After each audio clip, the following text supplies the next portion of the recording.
अज के में कान सच्चाई दुनिया सजी आजमाइया।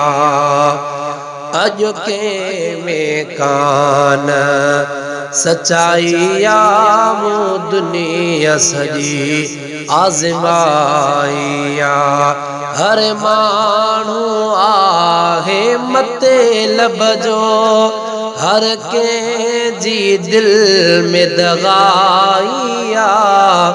अज के में कान सच्चाई दुनिया सजी आजमाइया। भली भाई सगा ऐं सोट हुजन, चाचा मामा मारोट हुजन। भली भाई सगा ऐं सोट हुजन, चाचा मामा मारोट हुजन। अज केर भी के जो नाग मिठा, हिय गाल सची मूं ॿुधाइया।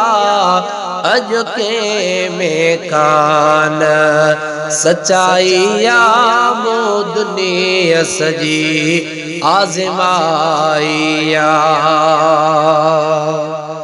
नाहे प्यार उहो अज पंजन में, सिक सागिन रूह जे रिश्तन में। नाहे प्यार उहो अज पंजन में, सिक सागिन रूह जे रिश्तन में। नाहे कुर्ब मोहब्बत के में रही, रुगो साड़ो हसद बेहयाइया। अज के में कान सच्चाई दुनिया सजी आजमाइया। अज के जिन मन में मोहब्बत,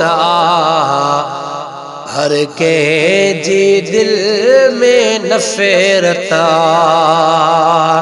अज के जिन मन में मोहब्बत, हर के जी दिल में नफरता। मां सचो थो चवा हिन दुनिया में, के जे लाए रोवण भी अजाइया। अज के में कान सच्चाई दुनिया सजी आजमाइया। हर मानू आहे मते लबजो, हर के जी दिल में दगाइया। अज के में कान सच्चाई दुनिया सजी आजमाइया। मुझे के भी आगे प्यार दिनो, उन माण्हुनि आगे आज़ार दिनो। मुझे के भी आगे प्यार दिनो, उन माण्हुनि आगे आज़ार दिनो। मूं गरीब फ़कीर जी रब जाने, हर माण्हू दिलड़ी ॾुखाइया। अज के में कान सच्चाई दुनिया सजी आजमाइया। गुल बहार बुघ्या अरमान न कर, रोई लुड़े कतु पंजा ज़ान न कर। गुल बहार बुघ्या अरमान न कर, रोई लुड़े कतु पंजा ज़ान न कर।